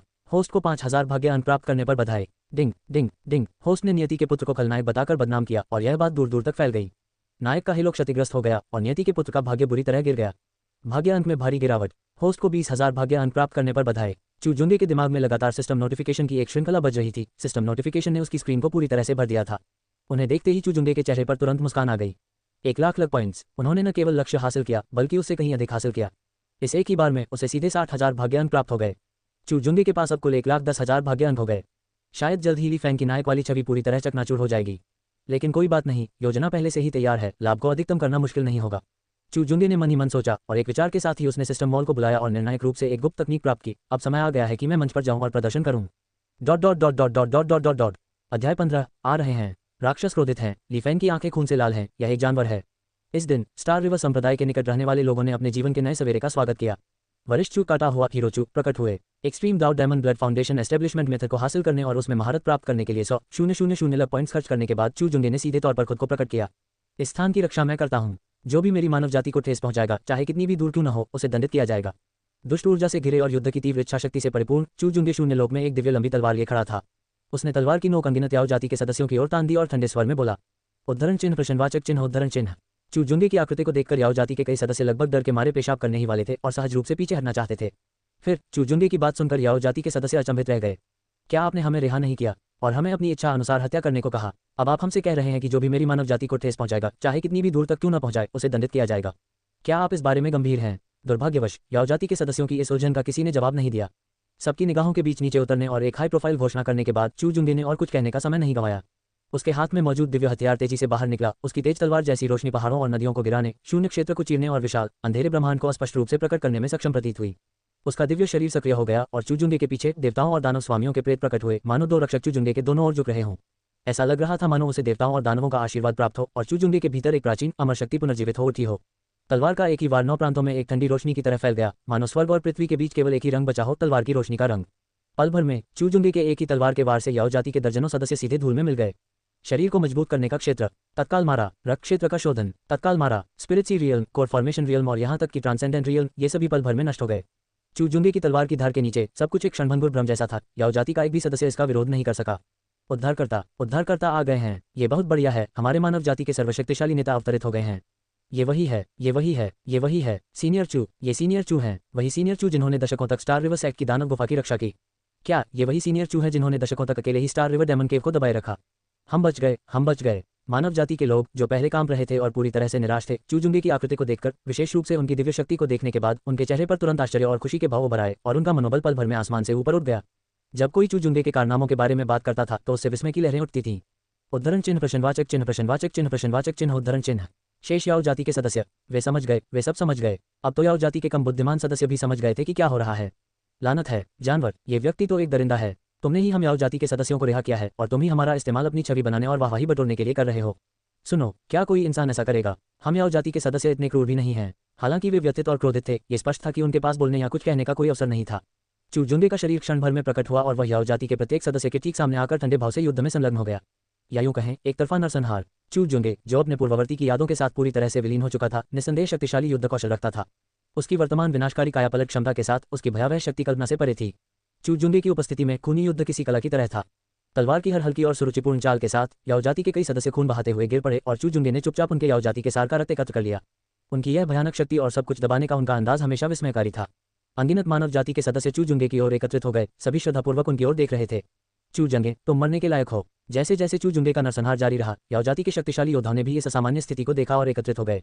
जब उन्होंने चूजुंगे को याओ जाति का बेरहमी से नरसंहार करते देखा तो याओ जाति के कई शक्तिशाली योद्धा इतने क्रोधित हुए कि उन्होंने खून थूका और आकाश की ओर दहाड़ मारी। चूजुंगे की योजना को समझते ही याओ जाति के सभी सदस्यों की आंखें लाल हो गईं और वे दहाड़ते हुए चूजुंगे की ओर दौड़ पड़े। इस दरिंदे को मार डालो। मानव जाति के क्षेत्र में तुम विदेशी जातियां दखलंदाजी करने की हिम्मत कैसे करते हो? क्या तुम्हें लगता है कि ली फैन ने मेरे एकांतवास के दौरान तुम्हें रिहा कर दिया तो तुम मनमानी कर सकते हो? जब तक मैं यहाँ हूँ, तुम विदेशी जातियां दखलंदाजी करने का कोई मौका नहीं पाओगे। चूजुंगे का चेहरा भावहीन था और उसने उदासीनता से बात की। मानव जाति, सीनियर चू बहुत शक्तिशाली हैं। याओ जाति, मैं तारांकन, तुम तारांकन। धमाका। ली फैन को फंसाने और अपनी छवि स्थापित करने के बाद चूजुंगे ने एक कदम बढ़ाया, मानो बिजली चमक उठी हो। चूजुंगे के पीछे थंडर बाथिंग गॉड किंग का चित्र प्रकट हुआ। इस अनोखी शक्ति के प्रभाव से चूजुंगे बिजली की एक किरण में परिवर्तित हो गया और उसकी गति चरम पर पहुंच गई। उसने सीधे याओ जाति के सदस्यों की भीड़ पर हमला किया और उन्हें बेरहमी से मार डाला। उन्होंने अपने पीछे सभी लोगों और साधकों के लिए एक अद्वितीय और विस्मयकारी पदचिह्न छोड़ दिया। चूजुंगे, तुम सचमुच मरने के लायक हो। ये वो शब्द थे जो ली फैन ने अपने मन में कहे थे। ली फैन, जो भेष बदलकर सहायक साधकों के समूह में घुल मिल गया था, ने पूरी प्रक्रिया देखी और चूजुंगे की बातें सुनी। उसका क्रोध इतना तीव्र था कि उसे शब्दों में बयां करना मुश्किल था। वह पागल हो गया था, पूरी तरह से पागल, गुस्से से पूरी तरह फट पड़ा था। बहुत खूब, सचमुच बहुत खूब। तुमने याओ जाति को न केवल संप्रदाय से बदला लेने के लिए, न केवल मुझे फंसाने के लिए, बल्कि इस अवसर का लाभ उठाकर अपना नाम कमाने के लिए भी रिहा किया। एक तीर से 3 निशाने। क्या तुम इंसान भी हो? तुम सचमुच मरने के लायक हो। रिकॉर्डिंग स्टोन को हाथ में कसकर पकड़े हुए ली फैन इतना गुस्से में था कि वह लगभग फिर से खून थूकने ही वाला था। चू जुंगे ने जो गति बनाई थी उसके चलते वह आगे कैसे बढ़ सकता था, वह सच्चाई को कैसे स्पष्ट कर सकता था। चू जुन ने सभी रास्ते बंद कर दिए थे। ली फैन को इसमें कोई संदेह नहीं था कि अगर वह बाहर निकलता है तो चू जुन के बहकावे में आकर उसके कट्टर अनुयायी बने इन मूर्ख साधकों द्वारा उसे तुरंत घेर लिया जाएगा और मार डाला जाएगा। प्रतिशत एट ली फैन की मानसिकता पूरी तरह से चकनाचूर हो गई, वह पूरी तरह से बिखर गई। मेरे मानव जाति के साधक कहाँ हैं? वरिष्ठ चू हमारी मानव जाति के लिए वीरतापूर्वक लड़ रहे हैं, हम पीछे कैसे हट सकते हैं? आइए हम वरिष्ठ चू की मदद करें। इसी क्षण त्यानान शहर से समर्थन के लिए आए प्रमुख साधक ने अपना हाथ उठाया और जोर से चिल्लाया, शुल्क शुल्क शुल्क। असंख्य साधकों ने चू जुंगे की वीरतापूर्ण छवि को याओ जाति को दबाते हुए देखकर अपना रक्त उबाल मारा। अग्रणी साधक के शब्दों को सुनकर उन्होंने जरा भी संकोच नहीं किया और गर्जना करते हुए याओ जाति पर आक्रमण कर दिया। उद्धरण चिन्ह प्रश्नवाचक चिन्ह उद्धरण चिन्ह। ली फैन उद्धरण चिन्ह अल्पविराम उद्धरण चिन्ह। ली फैन बेहोश हो गई। तो मैं यहाँ न केवल चू जुंगे को बेनकाब करने में असमर्थ होकर आया हूँ, बल्कि मुझे चू जुंगे को अपनी प्रतिष्ठा और गति स्थापित करने में मदद भी करनी होगी। ली फैन मन ही मन विरोध कर रहा था, लेकिन मौजूदा हालात में वह इनकार नहीं कर सकता था। अगर बाकी सब आगे बढ़ जाते और वह नहीं बढ़ता तो उसकी पोल तुरंत खुल जाती। वह मूर्ख नहीं था, भला वह इस सिद्धांत को कैसे न समझ पाता। इस प्रकार ली फैन, जो पहले ही गिर पड़ा था और खून थूक रहा था, उसके पास आक्रोश से दांत पीसने के अलावा कोई विकल्प नहीं बचा था। हालांकि उसकी घृणा और क्रोध चरम पर था, फिर भी वह याओ जाति की ओर दौड़ पड़ा। अध्याय 16 ली फैन, मैं विदूषक हूँ। चू जुंगे, तुम मरने के लायक हो। नीले आकाश में खून के धब्बे लग गए। जंगल लाशों से ढका पड़ा था। पहले की तरह जब जंगल मानव जाति के अवशेषों से ढका हुआ था, अब वह याओ जाति के शवों से ढका हुआ था। रक्त की एक तीव्र गंध पूरे संसार में व्याप्त थी और रक्त की हल्की धुंध स्पष्ट रूप से दिखाई दे रही थी, मानो चू जुंगे एक अजय युद्ध देवता की तरह हो। वह जहां भी जाता, याओ जाति का कोई भी सदस्य उसका मुकाबला नहीं कर पाता था। दिव्य शारीरिक घटनाओं का एक के बाद एक विकास हुआ और दिव्य शक्ति की लहरें उमड़ पड़ी, जिससे पूरी दुनिया में गर्जना और जोरदार धमाके होने लगे। चू जुंगे के उन्मादी नरसंहार के चलते याओ जाति के सदस्यों की संख्या तेजी से घट गई। याओ जाति, जो पहले चू जुंगे के साथ मरने की बेताब कोशिश कर रही थी, इस दृश्य को देखकर पूरी तरह होश में आ गई। चू जुंगे द्वारा दशकों तक दानव गुफा की रक्षा करने और याओ जाति के इन सदस्यों को सील तोड़ने में असमर्थ बनाने की यादें फिर से ताज़ा हो गई, मानो उन पर ठंडे पानी का एक बेसिन उंडेल दिया गया हो। यहाँ तक कि अभिमानी, रक्तपिपासु और हत्यारे याओ जाति के सदस्यों ने भी अपनी आंखों में भय दिखाया और भागने की कोशिश की। हालांकि ये स्पष्ट था कि अब भागने में बहुत देर हो चुकी थी। चू जुंगे ने हमले का नेतृत्व किया और अधिक से अधिक मानव जाति के साधक युद्ध में शामिल हो गए। स्टार रिवर सेक्ट की दानव गुफा में फंसे ये याओ जाति के सदस्य बच नहीं सके, मानो एक धीरे धीरे कसता हुआ जाल सभी याओ जाति के सदस्यों को घेर रहा हो। जब चू जुंगे ने याओ जाति के अंतिम सदस्य को दबाकर मार डाला तो तुरंत ही अनगिनत जयकारे गूंज उठे, एक के बाद एक। सीनियर चू बहुत शक्तिशाली हैं। सीनियर चू अजय हैं। सीनियर चू जैसे विलक्षण प्रतिभावान व्यक्ति के साथ हमारी मानव जाति कैसे समृद्ध नहीं हो सकती। हमारी जान बचाने के लिए सीनियर चू का बहुत बहुत धन्यवाद। हमारी जान बचाने के लिए सीनियर चू का बहुत बहुत धन्यवाद। चाहे वे नश्वर हो, निम्न स्तर के साधक हो, या यहाँ तक कि कोर फॉर्मेशन दायरे, ट्रांसेंडेंट दायरे और डिवाइन ट्रेजरी दायरे के साधक हो, उन सभी ने गंभीर भावों के साथ प्रणाम किया। चू जुंगे के प्रदर्शन ने सभी का सम्मान अर्जित किया था। किसी को भी इस बात पर संदेह नहीं था कि चू जुंगे की ताकत के साथ वह आज के बाद पूरे पूर्वी वीरान इलाके में अवश्य प्रसिद्ध हो जाएगा। मानव जाति के विलक्षण प्रतिभा के रूप में उन्हें मिली उपाधि बिल्कुल उचित थी। उद्धरण चिन्ह ... प्रतिशत तारांकन। और भीड़ में मौजूद ली फैन को खुद भी अंदाजा नहीं था कि उसने मन ही मन कितनी बार अपशब्द कहे होंगे। बार बार के गुस्से से उसका चेहरा लाल हो गया था और वह लाली देर तक बनी रही। क्या उसकी मानसिकता पूरी तरह से बदल गई? वह पहले ही ढह चुका था। चू जुन ने मुझे नुकसान पहुंचाया, फिर भी मुझे चू जुन के लिए गति बनानी होगी, उनकी प्रतिष्ठा स्थापित करनी होगी, और यहाँ तक कि मेरे पास उनके पीछे चलने और यह कहने के अलावा कोई विकल्प नहीं है, धन्यवाद सीनियर चू। धत्तेरी की, सचमुच धिक्कार है। ली फैन को अचानक ऐसा महसूस हुआ जैसे वह एक विदूषक हो, एक जीता जागता विदूषक। हालांकि वह बेहद दुखी था, फिर भी वह असहाय था और अपना चेहरा दिखाने की हिम्मत तक नहीं कर पा रहा था। चू जंगे, बस तुम इंतजार करो। तुम्हारे और मेरे बीच का हिसाब अभी खत्म नहीं हुआ है, अभी तो बहुत दूर है। एक दिन मैं तुम्हें तुम्हारे ऊंचे पद से जरूर नीचे उतारूंगा। वह सारा सम्मान जो तुम भोग रहे हो अंततः मेरा होगा। ली फैन ने अपनी मुठ्ठियां भींच ली, उसकी आंखों में आक्रोश भर गया और उसके दिल में लगातार दहाड़ और चीख निकल रही थी। अब तक उसका सफर हमेशा सुगम रहा था, लेकिन चू जुंगे के साथ उसे लगातार बाधाओं का सामना करना पड़ रहा था। लियुयानेर और संप्रदाय के विश्वासघात ने ली फैन को और भी निराश कर दिया था। उन्हें इस बात का एहसास भी नहीं हुआ था कि उनकी सोच में हो रहे बदलाव धीरे धीरे और भी महत्वपूर्ण होते जा रहे थे। चू जुंगे शून्य लोक में युद्ध कवच पहने खड़ा था। सूर्य की किरणें उस पर इस तरह पड़ रही थी मानो उसे पवित्र प्रकाश की एक परत प्रदान कर रही हों। चापलूसी और प्रशंसा के बीच चू जुंगे ने अपने चेहरे पर हल्की सी मुस्कान दिखाई, अपनी आंखों के कोने से ली फैन की ओर देखा और उसके होठों पर चंचलता का एक संकेत था। तो आप ही मुख्य किरदार हैं, तो आप कमाल के हैं। अगर वह आपको पूरी तरह से हरा नहीं सका तो वह हार जाएगा। सिस्टम की लगातार बजने वाली बीप की आवाज़ सुनकर चू जुंगे ने धीरे से मुस्कुरा दिया। ली फैन के लिए उसने जो उपहार तैयार किए थे वे केवल यही नहीं थे। अगर वह ली फैन को ठीक से परेशान नहीं करता तो वह अपना गुस्सा कैसे निकाल पाता। ये तो बस शुरुआत थी, असली तमाशा तो अभी बाकी था। ऐसी शिष्टाचार की कोई आवश्यकता नहीं है सभी लोग। मैं भी मानव जाति का हिस्सा हूं और मानव जाति में योगदान देना मेरा परम कर्तव्य है। यदि दुष्ट राक्षस और विधर्मी हमारी मानव जाति की गरिमा का उल्लंघन करने और हमारे मानव जाति के सदस्यों को नुकसान पहुंचाने का साहस करते हैं तो मैं अपनी जिम्मेदारी से पीछे नहीं हटूंगा। मैं उन्हें मौका कैसे दे सकता हूं? मेरा मानना है कि अगर आप में से कोई भी यहाँ मौजूद होता तो आप बिल्कुल भी पीछे नहीं हटते। हमारी धरती का हर इंच खून से सना हुआ है। भला हमारी मानव जाति याओ जाति जैसी विदेशी जाति के सामने कैसे आत्मसमर्पण कर सकती है? हालांकि ली फैन जैसे घृणित खलनायक भी हैं, लेकिन अधिकांश लोग निश्चित रूप से जुनून से भरे हुए हैं। ली फैन कभी स्टार रिवर संप्रदाय का शिष्य था। अगर मैंने चीजों को ठीक से नहीं संभाला होता तो ये स्थिति कैसे उत्पन्न होती? मुझे इसके लिए प्रायश्चित करना चाहिए, इसलिए कृपया मुझे अब और धन्यवाद न दें। चू वास्तव में इसके लायक नहीं है। मैं चू जुंगे शब्दपूर्वक कहता हूँ कि जब तक ली फैन मारा नहीं जाता मैं मनुष्य नहीं रहूंगा। चू जुंगे की मुस्कान फीकी पड़ गई और उनका चेहरा गंभीर हो गया। उन्होंने दृढ़ विश्वास के साथ बोलना शुरू किया। ये सुनकर कई साधकों ने स्वाभाविक रूप से अपनी प्रतिक्रिया व्यक्त की, कुछ ने भय से, कुछ ने कृतज्ञता से और कुछ ने सांत्वना से। उन सभी ने कहा कि ली फैन एक धूर्त और दुष्ट व्यक्ति था और उसके कुकर्मों का दोष वरिष्ठ चू पर नहीं लगाया जा सकता। उन्होंने ली फैन को, जो मानव जाति का गद्दार था, मृत्युदंड देने की कसम खाए इत्यादि। उद्धरण चिन्ह dot dot dot dot dot dot dot उद्धरण चिन्ह। ली फैन प्रतिशत और ली फैन धत्तेरी की, तुमने याओ जाति को मुक्त किया, तुमने संप्रदाय को नष्ट किया और मैं इसका दोष अपने ऊपर ले लेता हूँ, जबकि तुम अच्छे आदमी बन जाते हो। वाह वाह वाह, सचमुच वाह, तुम तो कमाल हो चू जुंगे, तुम तो सच में कमाल हो। ली फैन ने गुस्से में आकर फिर से खून की उल्टी की, जिससे उसके पहले से ही ठीक न हुए घाव और भी बदतर हो गए। ये बेहद गुस्सा दिलाने वाला और बेहद घृणित था। ली फैन ने उस दरिंदे चू जुंगे को जान से मारने की कसम खाई। हालांकि ली फैन क्रोध से व्याकुल था, फिर भी वह न तो बोलने की हिम्मत कर पा रहा था और न ही अपना गुस्सा निकालने की। क्रोध से कांपते हुए भी वह केवल सहने की ही हिम्मत कर पा रहा था। इस भावना ने ली फैन को और भी क्रोधित कर दिया, मानो वह पागल हो रहा हो। क्यों क्यों क्यों, ये सारा सम्मान मेरा होना चाहिए, ये सारी प्रशंसा मेरी होनी चाहिए। चू जुंगे ही असल में घिनौना खलनायक है। चू जुंगे, तुम बस मेरा इंतजार करो। चू जुन को घृणा भरी नजरों से देखते हुए ली फैन ने चू जुन के चारों ओर जमा भीड़ का फायदा उठाते हुए चुपचाप वहां से चला गया। बस प्रतीक्षा करो, उसे अवश्य ही कोई अवसर मिलेगा और वह फिर से उठ खड़ा होगा। तब तक वह इस सारी बेइज्जती का 100 गुना बदला चुका देगा। Dot dot dot dot dot dot dot dot dot. Star river संप्रदाय के खंडहर। बाद की स्थिति से निपटने के बाद चू जुन लौट आया। याओ जाति के सार रक्त की कमी के कारण चू जुन फिर से दानव गुफा में घुस गया और याओ जाति के उन सदस्यों के एक और समूह को मार डाला जो दानव गुफा से बाहर नहीं निकले थे। पर्याप्त मात्रा में सार रक्त एकत्र करने के बाद चू जुंगे संतुष्टि के साथ दानव गुफा से निकल गया, जबकि अंदर मौजूद याओ जाति के सदस्य भयभीत और कांप रहे थे। सबसे पहले मैं चरमदाव दानव रक्त नींव स्थापना विधि को पूरा करूंगा, तब तक ली फैन भी लगभग तैयार हो जाएगा। उसने साधना के लिए एक अस्थायी कक्ष के रूप में एक महल खोज निकाला। बाहर एल्डर चेन द्वारा दाव की रक्षा की जा रही थी, जबकि चू जुंगे पालथी मारकर बैठा था, मूल योजना को याद कर रहा था और मन ही मन सोच रहा था। उसकी आंखें झपकी और चू जुंगे ने अपना हाथ हिलाकर याओ जाति का सारा सार रक्त निकाल लिया। शून्य क्षेत्र में सार रक्त की अनगिनत बूंदें तैर रही थीं और पल भर में पूरा महल रक्त की एक तीव्र गंध से भर गया। एक गहरी सांस लेते हुए चू जुंगे ने अपनी आंखें थोड़ी सी बंद कर ली और चरमदाव दानव रक्त नींव स्थापना विधि का अभ्यास करना शुरू कर दिया। एकांत में जाओ, साधना करो। एक बार खेती पूरी हो जाने के बाद अगले चरण का समय आ जाएगा। ली फैन, चू जुंगे के चेहरे पर एक अर्थपूर्ण मुस्कान थी। Dot dot dot dot dot dot dot dot dot. अध्याय 17। पासा पलटना चाहते हैं, एकांतवास से बाहर आना चाहते हैं, वह स्थान जहां स्वर्ण कौवा गिरा था। चू जून गे 3 दिन बाद फॉलिंग सन माउंटेन्स में ली फैन की भावनाएं फिर से सामान्य हो गई थी और उनके चेहरे पर एक बार फिर दृढ़ संकल्प का भाव दिखाई देने लगा था। हालांकि उसकी आंखों में कभी कभार झलकने वाली नाराजगी और उसके चेहरे पर कभी कभार दिखाई देने वाले उग्र भाव से यह स्पष्ट हो जाता था कि ली फैन चू जुंगे के अपमान को पूरी तरह से भूला नहीं था। एक सज्जन व्यक्ति के लिए 10 साल में बदला लेने में देर नहीं होती। ऐसा नहीं है कि वह बदला नहीं लेगा, बल्कि बात यह है कि अभी बदला लेने का समय नहीं आया है, इसलिए वह फिलहाल धैर्य रखेगा। अपने नायक के हिलों पर भरोसा करते हुए ली फैन ने 3 दिनों में यहाँ एक अवसर और वहाँ एक खजाना हासिल किया और उसकी चोटें पूरी तरह से ठीक हो गईं। इतना ही नहीं, ली फैन को एक खबर भी मिली जिसके कारण वह फॉलिंग सन माउंटेन्स आया था। असंख्य वर्ष पूर्व किंवदंती के अनुसार तारा में आकाश जीव जाति के शाही कुलों में से एक 3 पैरों वाला सुनहरा कौवा यहाँ गिरा था, जिससे पर्वत श्रृंखला का निर्माण हुआ। यही गिरते सूरज के पहाड़ों की उत्पत्ति थी और ली फैन के ज्ञान के अनुसार ये किंवदंती झूठी नहीं बल्कि सच थी। वास्तव में एक दिव्य वेदिक क्षेत्र का स्वर्णिम कौवा यहाँ गिरा था और इस पर्वत श्रृंखला में अपनी विरासत छोड़ गया था। चू जुंगे और चू जुंगे, क्या सम्राट परिवार का सदस्य होना इतना महान है? क्या दिव्य शरीर होना इतना महान है? बस प्रतीक्षा करो, बस प्रतीक्षा करो। जैसे ही मुझे स्वर्गीय वेदिक क्षेत्र की स्वर्ण कौवे की विरासत प्राप्त हो जाएगी, मैं निश्चित रूप से आकाश में उड़ान भरूंगा। जब वह समय आएगा तब हमारी शिकायतों का समाधान हो जाएगा। ली फैन का दिल जोश से भर गया और उसने अपनी मुठ्ठियां भींच लीं, दृढ़ निश्चय के साथ सोचने लगा। जहां तक इस बात का सवाल है कि क्या वह विरासत की भूमि ढूंढ पाएगा और 3 पैरों वाले सुनहरे कौवे की विरासत प्राप्त कर पाएगा, ली फैन को इस बारे में कोई संदेह नहीं था। ली फैन अपनी किस्मत की ताकत को किसी और से बेहतर जानता था। एक साधारण नश्वर प्राणी होते हुए कुछ ही वर्षों में बॉडी टेम्परिंग दायरे के शिखर तक नहीं पहुंच पाता।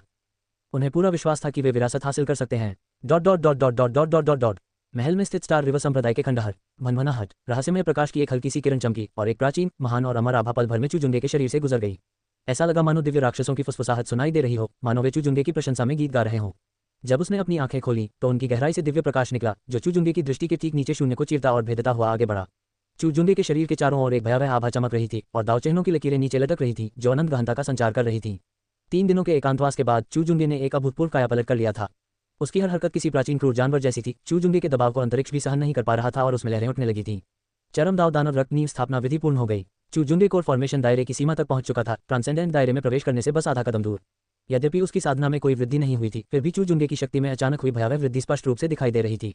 अब एकांतवास से बाहर आने का समय आ गया है। ली फैन को अपना काम पूरा कर लेना चाहिए था। एक गहरी सांस छोड़ते हुए चू जुंगे खड़ी हुई और महल से बाहर चली गई। जैसे ही वह बाहर निकला, एल्डरचेन तुरंत चू जुंगे के सामने प्रकट हुए और आदरपूर्वक चू जुंगे को प्रणाम किया। युवक स्वामी, इस बूढ़े सेवक ने आपके निर्देशों के अनुसार संदेश तैयार कर ली फैन को सौंप दिया है।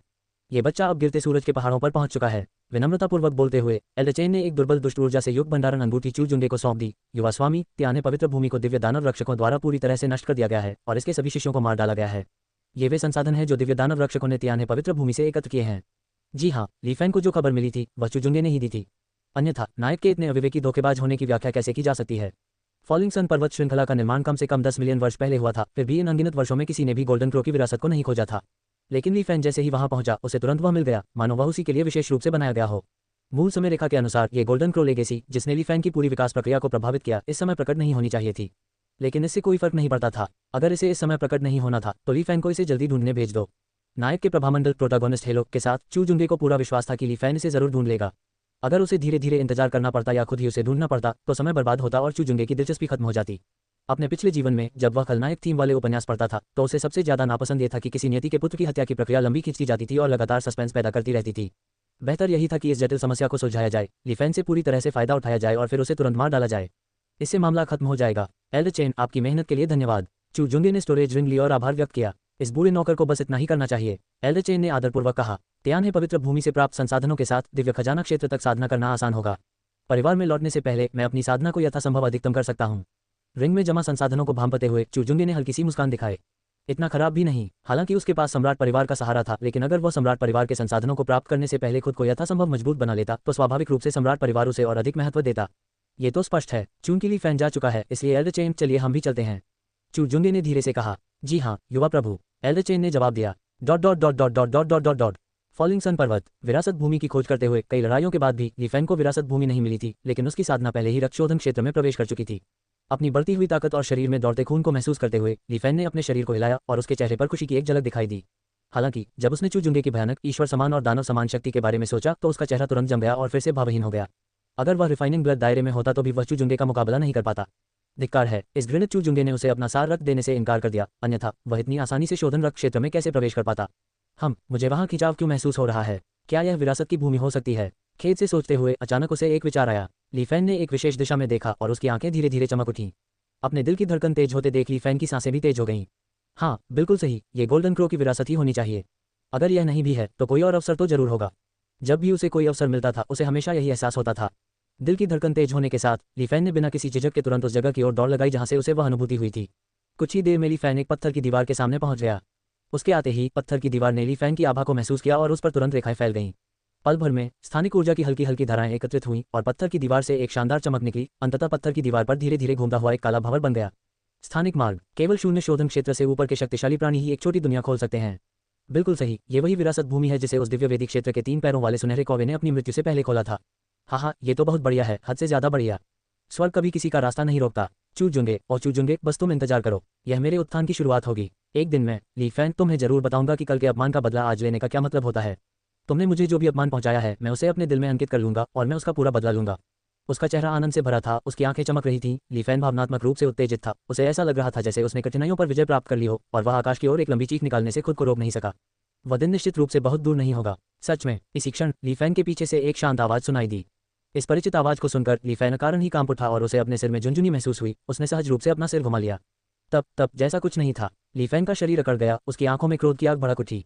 चू जून गे अध्याय 18 ली फैन, मैं जरूर उठ खड़ा होऊंगा। धिक्कार है, पैतृक भूमि के साथ भी अलग व्यवहार किया जा रहा है। चू जून गे ली फैन सहज रूप से चीख उठा, उसके रोंगटे खड़े हो गए, उसकी खोपड़ी में झुंझुनी होने लगी और उसका सिर भनभनाने लगा। चू जुंगे यहाँ कैसे हो सकती है? चू जुंगे उसके सामने कैसे प्रकट हो सकती है? यह उनका पहला विचार था। तुम बस मेरा इंतजार करो। ये ली फैन का दूसरा विचार था, या यूं कहें कि उसके द्वारा कहे गए शब्द थे। अपने कठोर शब्दों को समाप्त करने के बाद ली फैन बिना कुछ और कहे कायरतापूर्वक अंतरिक्षीय मार्ग में कूद गया। दौड़ना, जल्दी भागो। उसे इस बात की परवाह नहीं थी कि चू जुंगे अभी यहाँ क्यों आए हैं। उसे पहले भागना ही था, वरना वह इस कुत्ते जैसे दिखने वाले व्यक्ति का मुकाबला नहीं कर पाता और रुकना निश्चित मौत के बराबर होता। जैसा कि नायक से उम्मीद थी, उसके पास वाकई एक चीट कोड है और उसने वास्तव में उसे ढूंढ लिया है। आगे के विशाल मार्ग को देखते हुए चू जुंगे ने भावुक होकर आह भरी और अंदर कदम रखने की तैयारी की। इसी क्षण एल्डर चेन चू जुंगे के बगल में प्रकट हुए और गंभीर भाव से बोले, युवा स्वामी, ये स्थान एक महान शक्ति के भौतिक शरीर द्वारा निर्मित किया गया है और दिव्य खजाना क्षेत्र से ऊपर के लोग इसमें प्रवेश नहीं कर सकते। इस बूढ़े सेवक की साधना इस स्थान पर लगी पाबंदी को तोड़ने के लिए अपर्याप्त है। क्या युवा स्वामी को इस बूढ़े सेवक की आवश्यकता है कि वह परिवार से किसी महान शक्ति या उससे भी अधिक शक्तिशाली व्यक्ति को इस स्थान को प्रत्यक्ष रूप से शुद्ध करने के लिए आमंत्रित करे? नायक, अवसर, मैं इसे हासिल करके रहूंगा, चाहे मुझे अनगिनत कठिनाइयों से ही क्यों न गुजरना पड़े। खलनायक, अवसर, बुजुर्ग नीचे आते हैं, पूरे अवसर को परिष्कृत करते हैं और इसे सीधे मेरे दरवाजे पर पहुंचा देते हैं। इससे चू जुंगे थोड़ी भावुक हो गई। सच तो यह है कि कोई भी कुत्ता नायक बनना नहीं चाहेगा। खलनायक बनना कहीं अधिक संतोषजनक होता है, पूरी तरह से स्वतंत्र होता है और उसकी हर इच्छा पूरी तरह से उसके लिए व्यवस्थित होती है। हालांकि नायक के उत्थान के लिए एक महत्वपूर्ण कथानक बिंदु के रूप में और यहाँ तक कि नायक के विकास के इतिहास में व्याप्त एक बिंदु के रूप में मूल कृति में इस विरासत स्थल का दायरा किसी भी तरह से छोटा नहीं था। चू जुन को इस लेगेसी साइट की पूरी जानकारी थी, इसलिए ज्यादा कुछ कहने की जरूरत नहीं थी। इसलिए एल्डर चेन के सुझाव को अस्वीकार करने के बाद चू जुन ने लेगेसी साइट में प्रवेश किया। वह स्वयं जाएगा, वह नायक की मानसिकता से खिलवाड़ करने और भाग्य अर्जित करने के ऐसे अवसर को कैसे गंवा सकता था। Dot dot dot dot dot dot dot dot dot उसके सामने का नजारा तेजी से धुंधला हो गया। जब ली फैन स्थिर खड़ा हुआ तो उसने खुद को लेगेसी साइट के अंदर पाया। चू जुंगे को अपने बगल में न देखकर ली फैन ने राहत की सांस ली। उसकी आंखों में अभी भी थोड़ा सा डर झलक रहा था और उसका शरीर अनजाने में कांप रहा था। उसकी चीखें भले ही उग रही हों, लेकिन चू जुंगे द्वारा इतनी बार पीटे जाने के बाद ली फैन को मानसिक आघात कैसे नहीं लग सकता था। अब तो चू जुंगे को देखते ही उसका शरीर अनियंत्रित रूप से कांपने लगता था। क्या चू जुंगे शुरू से ही मेरा पीछा कर रही थी? उसने मुझे इसलिए नहीं मारा क्योंकि उसे पता चल गया था कि मैं बहुत भाग्यशाली व्यक्ति हूं और वह मेरे माध्यम से अवसर प्राप्त करना चाहता था। सौभाग्य से जो लोग इस लेगेसी साइट पर आते हैं वे एक साथ दिखाई नहीं देते, अन्यथा मैं अब तक मर चुका होता। तो चू जुंगे मेरे साथ खजाने की खोज करने वाले चूहे जैसा व्यवहार कर रहा है। अवसर खोजने के लिए मेरा इस्तेमाल करना, मेरा पूरी तरह से शोषण करना। बहुत ज्यादा। उसके मन में कई विचार कौंध गए। कुछ देर सोचने के बाद ली फैंग को तुरंत समझ आ गया कि क्या हो रहा है। फिर ली फैंग गुस्से से पागल हो गया, उसका चेहरा हरा हो गया, फिर हरा बैंगनी हो गया। ये बेहद घिनौना था, बिल्कुल बेहद घिनौना। उसके साथ खजाने की खोज करने वाले चूहे जैसा बर्ताव करना। सुनो, क्या कोई इंसान ऐसा करेगा? जानवर, वह तो बिल्कुल ही दरिंदा था। चू जून गे, तुम्हें अपने अहंकार की कीमत चुकानी पड़ेगी, तुम्हें अपनी दृष्टता का खामियाजा जरूर भुगतना पड़ेगा। बस इंतजार करो, बस इंतजार करो। एक सज्जन व्यक्ति का बदला कभी देर से नहीं आता, 10 साल बाद भी नहीं। तुम मेरा इस तरह मजाक उड़ाते हो, इस तरह मेरी उपेक्षा करते हो, लेकिन एक दिन मैं तुम्हें इसका हिसाब चुकाने पर मजबूर करूंगा, जरूर जरूर। ली फैन ने एक बार फिर अपनी मुठ्ठियां भींच ली और उसे इस बात की परवाह नहीं थी कि उसके नाखूनों ने उसकी त्वचा को छेद दिया था। उसका दिमाग प्रतिशोध और बस प्रतिशोध से भरा हुआ था। अपने मन को शांत करने के लिए एक गहरी सांस लेते हुए ली फैन ने आगे की सीढ़ियों की ओर देखा, जो स्वर्ग की सीढ़ी की तरह धुंध से ढकी हुई थी, और उसकी आंखों में एक दृढ़ निश्चय की झलक दिखाई दी। तो फिर वह अब चू जुंगे से बदला लेने की शुरुआत करेगा। क्या उसे लगा था कि इस लेगेसी साइट पर उसका अनुसरण करके उसकी जीत निश्चित है? एक मजाक। वह निश्चित रूप से इस विरासत पर अपना दावा करेगा, उसने ऐसा कहा भी था।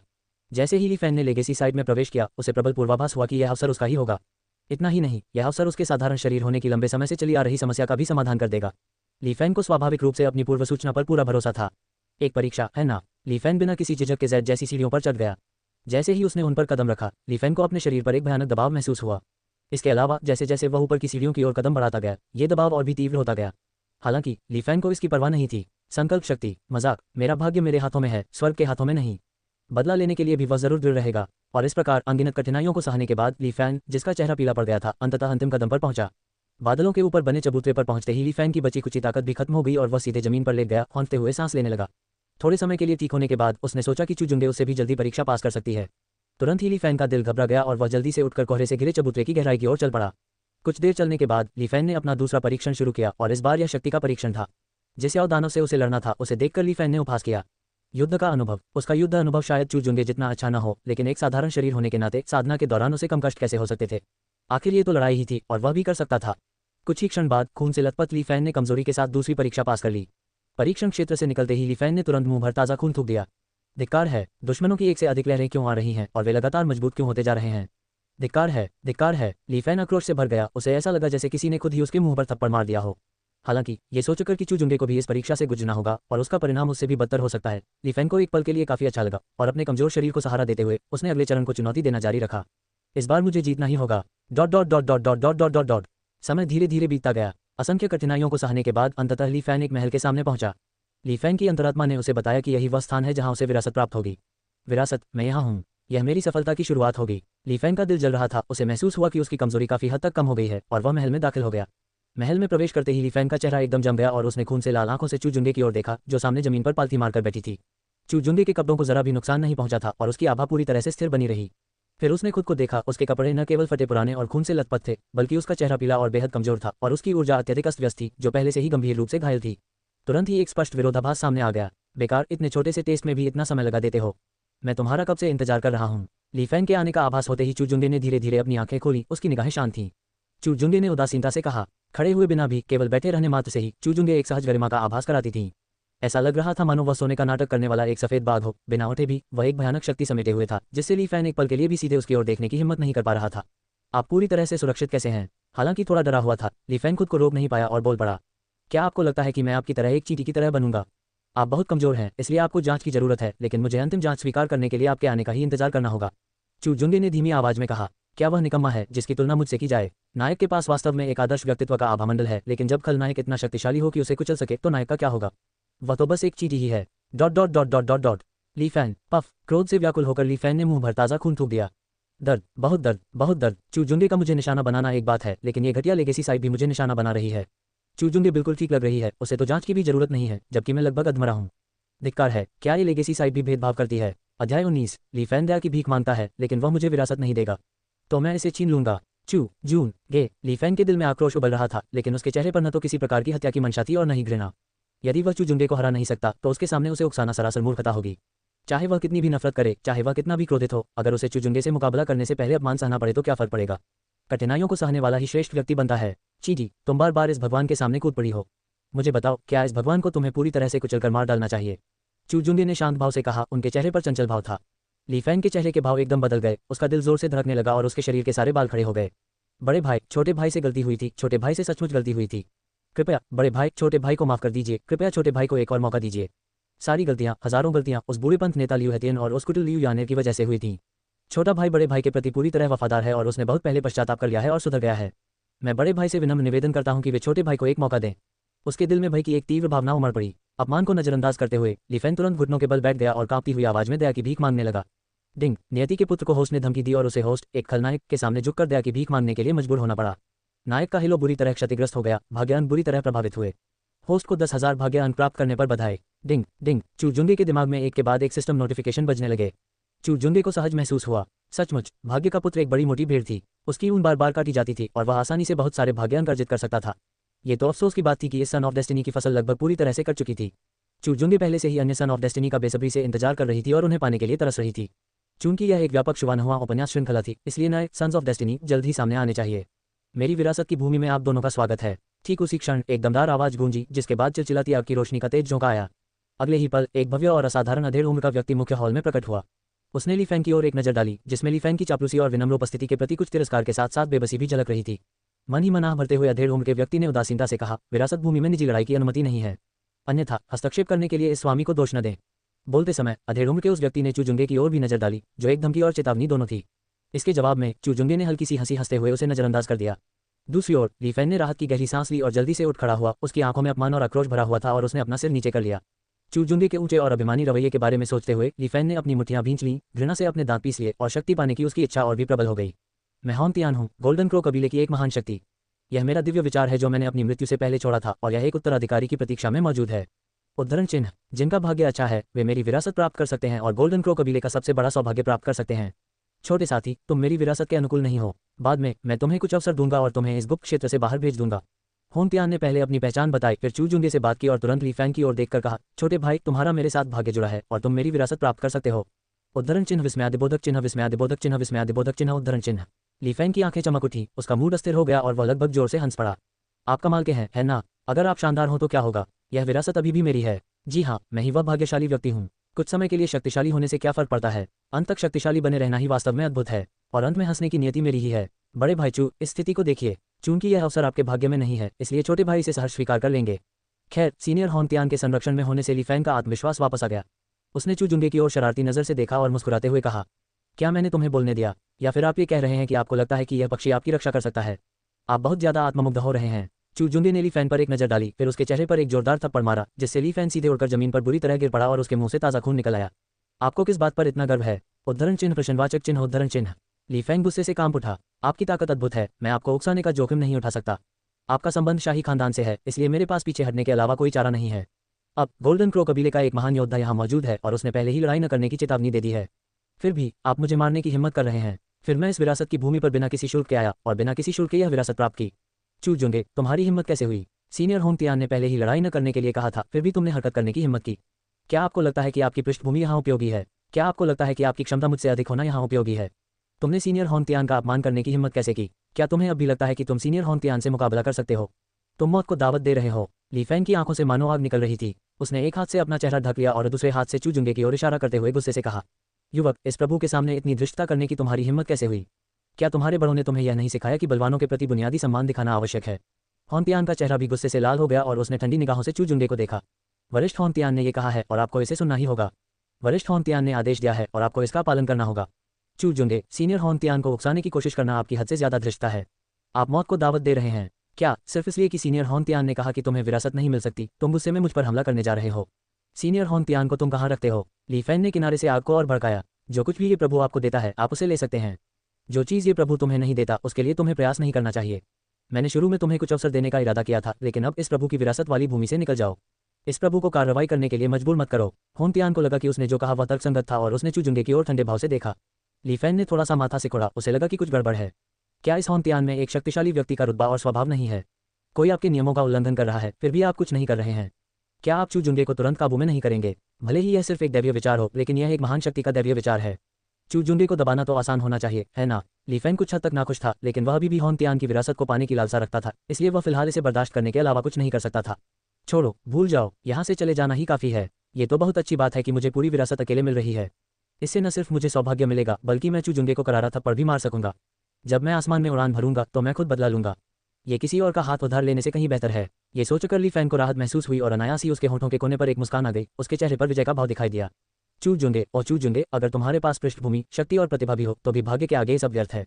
अंततः मैं ही श्रेष्ठ हूँ। विरासत यह मेरी है। हाँ, तुम कहते हो जाओ, और यह प्रभु चला जाता है। अपने बगल में अंतरिक्षीय सुरंग प्रकट होते देख चूजुंगे का चेहरा शांत था। उसने मुक्का मारकर सुरंग को चकनाचूर कर दिया। बुढ़िया, क्या तुम्हें लगता है कि यह भगवान सचमुच तुम्हें सम्मान दे रहा है? यह विरासत, चाहे आप इसे दें या न दें, आपको इसे देना ही होगा। चूजुंगे ने होनतियान की ओर देखा। उसी समय होनतियान के सामने प्रकट हो गया। वह केवल ये सुनिश्चित करना चाहता था कि मूल कृति में कही गई बातें सत्य हैं या नहीं, ताकि कोई त्रुटि न हो। अब जब उसने होनतियान की वास्तविक प्रकृति की पुष्टि कर ली थी तो और समय बर्बाद करने की कोई आवश्यकता नहीं थी। नहीं दे रहे हो? फिर वह उसे तब तक पीटता था जब तक वह हार न मान ले। क्या यह विरासत नायक के लिए तैयार की गई थी? जब तक वह काफी मजबूत था, जब तक उसके पास सब कुछ कुचलने की शक्ति थी, तब तक वह इस विरासत पर कब्जा कर सकता था। और संयोगवश चूजुंगे के पास हर चीज को दबाने की शक्ति थी। अध्याय 20। आकाश गिर रहा है और शक्तिशाली लोग उसका मुकाबला नहीं कर सकते। युवाओं में युद्ध संबंधी नैतिकता नहीं है। तुम्हारी हिम्मत कैसे हुई? चींटी, तुम मौत को दावत दे रही हो। मैंने तुम्हें एक मौका दिया, लेकिन तुमने उसकी कदर नहीं की। तुमने मुझे बार बार उकसाया, इसलिए मुझे दोष मत देना कि मैंने तुम्हें पूरी तरह से नष्ट कर दिया। चूजुंगे को उस पर सक्रिय रूप से हमला करने का साहस करते देख होनतियान का चेहरा इतना उदास हो गया था कि ऐसा लग रहा था मानो उससे पानी टपक सकता है। क्रोध में आकर उसके शरीर से सूर्य के समान एक तेजस्वी दिव्य प्रकाश फूट पड़ा। होनतियान की आंखों में ठंडी रोशनी चमक उठी और उसने चूजुंगे को दबाने के इरादे से एक उंगली बढ़ाई। धमाका! ऐसा लग रहा था मानो कोई विशाल सूर्य गिर पड़ा हो, जलते हुए पहाड़ों की तरह समुद्रों को भर रहा हो। उस क्षण पूरा हॉल कांप उठा और उस भयानक आभा ने ली फैन को हॉल से तुरंत भागने पर मजबूर कर दिया। होनतियान के जवाबी हमले का सामना करते हुए चूजुंगे के चेहरे पर कोई भाव नहीं बदला। उसने बस अपने शरीर को थोड़ा सा हिलाया। उसके पीछे गरजते हुए दिव्य राजा का चित्र प्रकट हुआ और पल भर में अनगिनत बिजली के बोल्ट बन गए। दिव्य राजा के प्रक्षेपण ने एक उंगली से इशारा किया और असीम दिव्य बिजली गरज उठी, जो एक गरजते हुए ड्रैगन में परिवर्तित हो गई और विशाल सूर्य की ओर बढ़ पड़ी। इतना ही नहीं, बल्कि एक देवता और एक दानव स्वामी के प्रेत रक्षकों की तरह चूजुंगे के पीछे झुककर खड़े थे, मानो कोई शाश्वत और अमर शक्ति पुनर्जीवित हो रही हो। एक देवता और दानव से संबंधित दिव्य शक्ति का एक अंश उमड़ पड़ा और इस क्षण उनका दिव्य शरीर अपनी चरम सीमा तक उत्तेजित हो गया। उसने ऐसा मुक्का मारा जिससे मानो पहाड़ और नदियां कांप उठीं। उसके बाद आए झटकों से पूरा हॉल पल भर में धूल में मिल गया। गड़गड़ाहट। महान शक्ति क्या है? दिव्य वेदिक क्षेत्र 9 स्वर्गों में विभाजित है और चूंकि स्वर्गीय वेदिक क्षेत्र में प्रत्येक लघु क्षेत्र की शक्ति सीमा बहुत अलग है, शरीर को मजबूत करने वाले क्षेत्र से लेकर स्वर्गीय वेदिक क्षेत्र तक के योग की तुलना में कहीं अधिक अतिरंजित है, इसलिए प्रत्येक क्षेत्र का एक अनूठा नाम है। इन 9 स्वर्गों को महान शक्ति क्षेत्र, दावलॉर्ड क्षेत्र, आदरणीय क्षेत्र, अर्धसंत क्षेत्र, संत क्षेत्र, ऋषि राजा क्षेत्र, महान ऋषि क्षेत्र, अर्ध सम्राट क्षेत्र और सम्राट क्षेत्र के नाम से भी जाना जाता है। दिव्य वेदिक क्षेत्र का पहला स्वर्ग महान शक्ति क्षेत्र है। किसी महाशक्ति के दिव्य विचार से लड़ने के लिए संघर्ष, एक महान शक्ति का दिव्य विचार। ली फैन, जो पहले ही घबराकर महल से भाग चुका था और काफी दूर था, ने चूजुंगे और होनतियान के बीच युद्ध के भयानक परिणामों को देखा और वह स्तब्ध रह गया। फिर उसकी आंखों में खुशी झलक उठी। चूजुंगे, क्या तुम इतने अहंकारी हो गए हो? हाँ, भगवान मेरी मदद करे, भगवान मेरी मदद करे। किसी महाशक्ति के दिव्य विचार से लड़ना? तुम तो सीधे मौत को दावत दे रहे हो। एक महान शक्ति के दिव्य विचार का एक अंश ही अनगिनत शून्य शोधन क्षेत्र के साधकों को दबाने के लिए पर्याप्त है। आप चाहे कितने भी शक्तिशाली क्यों न हो, आपके लिए उसका प्रतिद्वंद्वी बनना असंभव है। शायद आज चूजुंगे की मृत्यु का दिन है। ये बहुत दुख की बात है कि मुझे चूजुंगे को व्यक्तिगत रूप से मारने का मौका नहीं मिलेगा। ली फैन के दिल में एक गुप्त खुशी उमड़ पड़ी। अंत के बारे में सोचते हुए उसे थोड़ा अफसोस भी हुआ और उसके चेहरे पर एक व्यंग्य भरी मुस्कान आ गई। अगर वह खुद ऐसा नहीं कर सकता तो ठीक है, चूजुंगे की मृत्यु हो जाए, यही काफी था। और उसे चूजुंगे की मृत्यु पहले से ही दिखाई दे रही थी। टकराना। ली फैन जब कल्पनाओं में खोया हुआ था तभी एक भीषण ध्वनि उत्पन्न हुई और अनगिनत झटके महसूस हुए, मानो आकाश से कोई विशाल सूर्य गिर पड़ा हो। उस प्रचंड ऊर्जा ने आकाश में अनगिनत बादलों को बिखेर दिया। ली फैन की हैरान और अविश्वास भरी निगाहों के सामने चूजुंगे ने एक ही मुक्के से होनतियान को जमीन पर पटक दिया। उद्धरण चिन्ह प्रश्नवाचक चिन्ह प्रश्नवाचक चिन्ह प्रश्नवाचक चिन्ह उद्धरण चिन्ह। ली फैन, ये कैसा मजाक है? एक महाशक्ति का दिव्य विचार चूजुंगे को हरा नहीं सका। एक महाशक्ति का दिव्य विचार चूजुंगे के सामने कुछ भी नहीं था और महज कुछ सेकंड की लड़ाई के बाद ही उसकी तुरंत मौत हो गई। असंभव, बिल्कुल असंभव। ये कैसे हो सकता है? ये किस तरह का मजाक है? ली फैन हक्का बक्का रह गया। उसे ऐसा लगा जैसे आसमान गिर रहा हो। उसे ये भी महसूस हुआ कि ये दुनिया बहुत ही अजीब है और वह शायद अभी भी सो रहा है। असंभव, आपकी पीक कोर फॉर्मेशन रियल साधना के बावजूद आप इतने शक्तिशाली कैसे हो सकते हैं? ली फैन को अविश्वास था और होनतियान को भी उतना ही अविश्वास था। चूजुंगे के जोरदार प्रहार से होनतियान का मूल रूप से ठोस शरीर कुछ हद तक मायावी हो गया था। हालांकि उसकी शक्ति पहले की तुलना में 10वें हिस्से से भी कम थी, फिर भी एक महाशक्ति का विचार तो महाशक्ति का विचार ही होता है। उसने शुरू में सोचा था कि चू जुन को दबाने में ज़्यादा शक्ति खर्च नहीं होगी, फिर भी वह चू जुन को हरा नहीं सका। क्या मजाक! इस गुप्त क्षेत्र के संचालन को बनाए रखने के लिए इन अनगिनत वर्षों में आपकी शक्ति का बहुत अधिक उपभोग हो चुका है, जिससे आपके पास केवल स्वर्गीय अस्थि क्षेत्र की शक्ति ही बची है।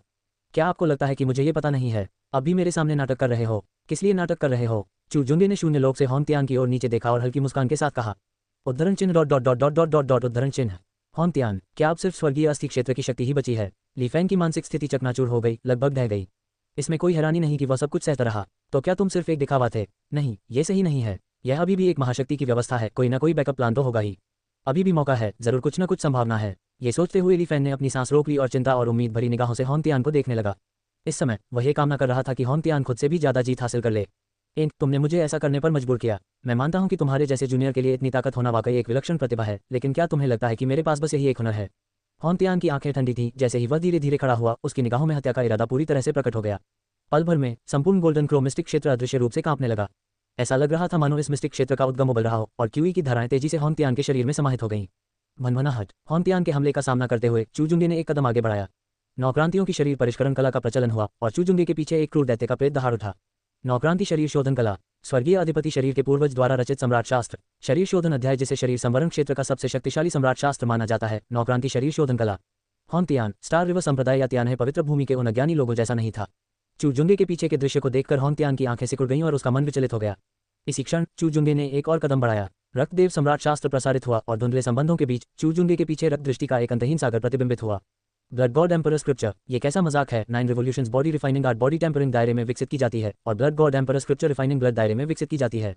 हॉन तियान के सिर की त्वचा में झुंझुनी सी महसूस हुई और चू जुंगे ने एक और कदम बढ़ाया और फिर एक और कदम। दाव शास्त्र और स्वर्गीय दाव अमर आधार क्लासिक से संबंधित दर्शन एक के बाद एक प्रकट हुए। जब एक्सट्रीम दाव diamond blood foundation establishment method का दर्शन भी प्रतिबिंबित हुआ तो हॉन तियान पूरी तरह से भयभीत हो गया। उद्धरण चिन्ह dot dot dot dot dot dot dot उद्धरण चिन्ह। हॉन तियान, मैं कौन हूँ? मैं कहाँ हूँ? मैं क्या करने जा रहा हूँ? उसका सिर चकरा रहा था। उन्होंने प्रत्येक राज्य के लिए सबसे शक्तिशाली सम्राट शास्त्र का विकास किया। उसके पास तो चरम दाव दानव रत्न नींव स्थापना विधि भी थी, ऐसी उच्च कोटि की गुप्त विधि। इसमें कोई हैरानी की बात नहीं कि वह इतना ताकतवर है। इसमें कोई हैरानी की बात नहीं कि वह इतना ताकतवर है। क्या अभी अभी वो अमर देवता और दानव शरीर वाला था? चू वंश, क्या तुम चू वंश के शिष्य हो? नहीं, असंभव। चू कबीले के लोग भी इतने ताकतवर नहीं हो सकते। आखिर तुम हो कौन? हॉन तियान के मन में अचानक एक विचार आया और उसे चू जुंगे द्वारा अभी अभी सक्रिय किए गए दिव्य शरीर दर्शन की याद आ गई। हालांकि वह चू जुंगे की वंश परंपरा को पहचानता था, फिर भी हॉन तियान और भी अधिक भ्रमित हो गया। ये तो मजाक है। चू वंश के लोग भी इतने शक्तिशाली नहीं हो सकते, वरना पूरा निचला लोग चू वंश के हाथों एकजुट हो गया होता। आखिर ये बच्चा आया कहाँ से? गड़गड़ाहट। चू जुंगे स्पष्ट रूप से हॉन तियान के सवालों का कोई जवाब नहीं दे सका। जब उसकी पूरी शक्ति चरम पर पहुंच गई तो चू जुंगे ने हाथ बढ़ाकर एक थप्पड़ मारा। पल भर में अनंत ऊर्जा एकत्रित हुई और दिव्य शक्ति सहजी के विकास के साथ मिलकर एक विशाल हाथ का निशान बनाया जो शून्य क्षेत्र से फैला और हॉन तियान को जोरदार थप्पड़ मारा। हॉन तियान की पहले से ही अस्थिर दिव्य चेतना इस समय एक बार फिर बुरी तरह क्षतिग्रस्त हो गई। उसका शरीर पूरी तरह से मायावी हो गया और वह ठोस रूप धारण करने में भी असमर्थ हो गया। क्या तुम बीमार हो या मैं बीमार हूँ? क्या तुम्हें लगता है कि मैं तुम्हारे शक्ति संचय करने और अपना अंतिम दांव खेलने का इंतजार करूंगा? हॉन तियान की अविश्वास भरी निगाहों को देखकर चू जुंगे ने हल्की मुस्कान के साथ कहा। चू जुंगे को यह समझ नहीं आ रहा था कि कुछ उपन्यासों में खलनायक, जो स्पष्ट रूप से अपने विरोधियों को दबाने में सक्षम होते हैं, धमकी देने में समय क्यों बर्बाद करते हैं, जिसमें किसी को शक्ति संचय करते देख गतिहीन होकर इंतजार करना भी शामिल है, केवल दिखावा करने के लिए। तुम मेरे सामने एक गुप्त विधि का प्रयोग कर रहे हो। क्या तुम्हें लगता है कि मैं मर जाऊंगा?